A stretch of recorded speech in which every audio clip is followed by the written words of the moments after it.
is real estate investing anyway? So real estate investing is any investment, whether it's time or money, invested into real estate or some type of real estate.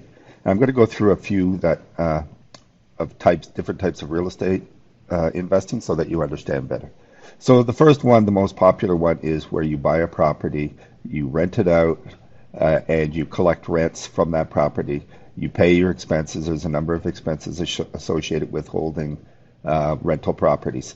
Over time, you should get to the point where you're going to collect more rents and have less expenses, as well as the other key components in making money in real estate investing with rental properties is appreciation, meaning the property will go up in value, and then the principal pay down, meaning you're going to be paying down your mortgage over time. Okay, so that's the most common way to get involved into real estate investing that most people start with.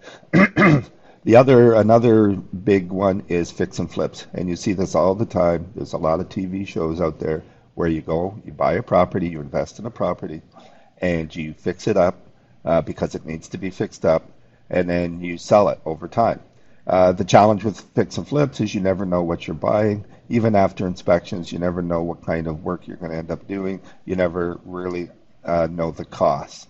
Sure, there's a certain amount of risk that you can reduce by having experience, but there's still sort of the unknown with fix and flip. And the other challenge with fix and flips is there's so many people out there doing it that it's harder to find the properties that fit the model of a good fix and flip.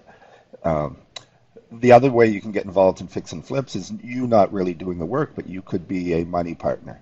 So somebody else is doing the fix and flip, but they need the money, they need the down payment, they need to qualify for a mortgage, whatever it is, that you would be that person to be able to invest with them in a joint venture type of arrangement for that type of real estate investing. Another way, speaking of mortgages, is you could become a very passive investor in real estate by investing in mortgages. Yes, you can become a bank. Just like the banks lend out mortgages, there are a lot of companies, there are a lot of people out there that specialize in what's called private mortgages. And what that means is somebody looking for a mortgage who can't necessarily qualify for a standard mortgage is looking to buy a house, is looking to invest in a property, and just like as an investor. But they can't get a mortgage because for whatever reason they have too many mortgages, they don't have good credit, they have seasonal work, meaning they only work in the winter, they only work in the summer. So banks don't like that. It's a high risk. So anything where they're not an employee, where they're an independent contractor, is another challenge. So you as an investor could evaluate the person that's looking to get a mortgage and determine if you want to give that person a mortgage. Now, the nice thing about those mortgages is usually that there's enough equity in there, meaning there's enough spread between what the property's worth and what you're willing to lend, so that your risk is greatly reduced. And you also can charge a much higher return than banks are charging. Like right now, mortgage rates are 2, 3, 4%. You could charge 7, 8, 9, 10%. I had one loan on one deal I was working on. I was paying 14%, but I didn't care because I had the investment. A couple of other types of real estate investing, which are, I don't know if you'd call them real estate investing because they're more about putting in time.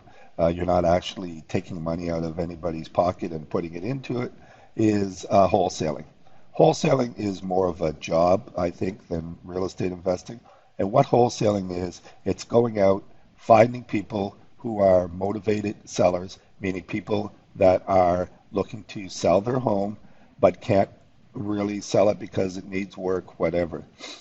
You will go and talk to that seller and arrange for a very good price from that seller because they're motivated, and then you would put it under contract, and then you would go and find somebody else, another investor who is interested in doing fix and flips. And that other investor would actually come in, purchase the property through you as a wholesaler. Again, you're buying it from the original seller, selling it to this fix and flipper who's going to fix it up and sell it to the retail market. Okay, so that's wholesaling. And then another one is rent to own, and I'm not going to go into that right now, but rent to own is basically uh, getting a property, putting it under contract, and then finding an owner who's going to lease it from you, or finding a potential buyer who's going to lease it from you with the option to buy it. Okay? So those are a number of ways in which you can get involved into real estate investing. And there's a few more. The other big one, the other really big one, is private equity investment with real estate. And I'll go into that in later chapters.